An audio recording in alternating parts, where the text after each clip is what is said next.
सोमवारी अमावस्या कब है, इसमें हमें किस चीज़ की फेरी लगानी चाहिए, इसका शुभ मुहूर्त क्या है और हमें कौन से ऐसे ज़रूरी काम है जो इस दिन हमें करने चाहिए, इस दिन हमें किसकी पूजा करनी चाहिए।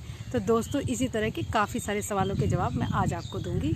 नमस्कार दोस्तों, मैं आपकी दोस्त सरिता एक बार फिर से आपका स्वागत करती हूँ।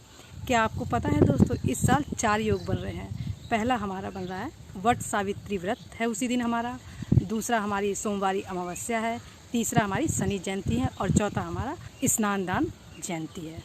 साल में हमारी 2 ही अमावस्या है, पहली हमारी जनवरी में आएगी और ये हमारी साल की आखिरी अमावस्या है।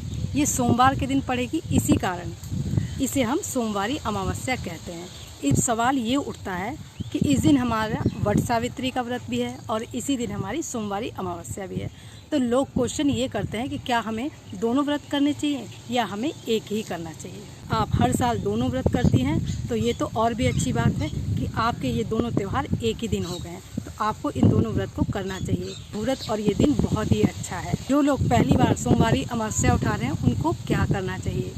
पहली बार सोमवारी अमावस्या कहते हैं कि अपने मायके से उठानी चाहिए और उसमें मायके का ही सामान लगता है। पहली बार में हमें धान और पान की फेरी लगानी चाहिए।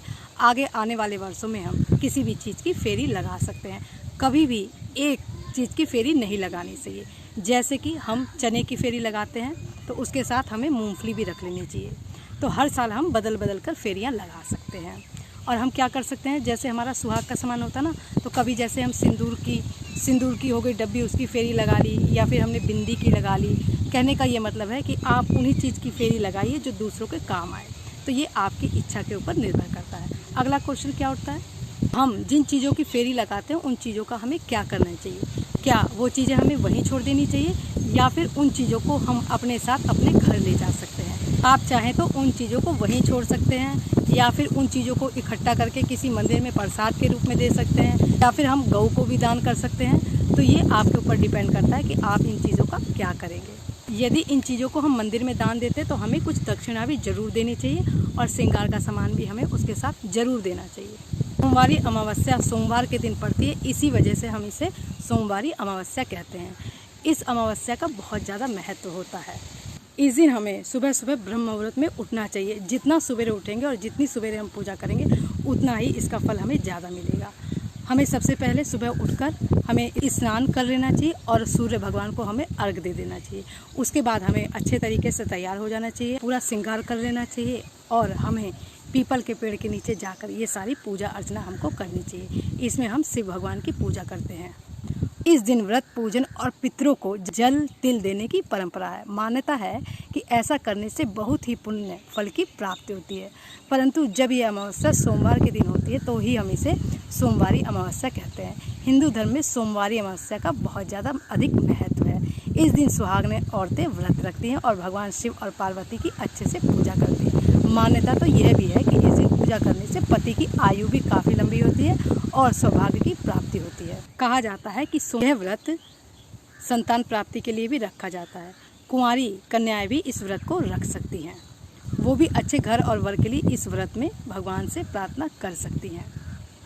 एक विशेष बात का आपको और ध्यान रखना चाहिए, यदि आपके घर में ये व्रत होता है तो ही आप इस व्रत को करें। यदि आपके घर में ये परंपराएं नहीं निभाई जाती हैं तो आप इन चीज़ों को ना करें। और यदि आप करना भी चाहती हैं तो बहुत सोच समझ कर करिए। उन कारणों को जरूर जानिए कि किस वजह से आपके घर में ये व्रत नहीं किया जाता है।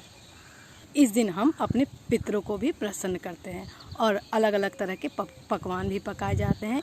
इस साल 30 मई 2022 के दिन पड़ रही है। आई होप दोस्तों आपको समझ में आ गया होगा कि सोमवारी अमावस्या इसे क्यों कहते हैं, इस दिन हमें किस चीज़ की पूजा करनी चाहिए, इस दिन हमें किन चीज़ों की फेरी लगानी चाहिए। और ये व्रत हमारी सुहागन महिलाओं के लिए, कुंवारी लड़कियों के लिए भी होता है, वो भी इसका व्रत रख सकती हैं। जिस तरीके से हम करवा चौथ का व्रत रख उसमें हम अपने पति की लंबी आयु के लिए प्रार्थना करते हैं, उसी तरीके से हम इस व्रत में भी अपने पति की लंबी आयु के लिए ही प्रार्थना करते हैं।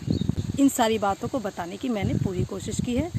अगर दोस्तों आपको ये वीडियो मेरी अच्छी लगती है तो प्लीज़ मेरे चैनल सुख की सरिता को सब्सक्राइब करिए और बेल आइकन को प्रेस कर दीजिए और उसमें ऑल के बटन को जरूर दबा दीजिए। अब हम मिलेंगे अगली वीडियो में, तब तक के लिए धन्यवाद दोस्तों।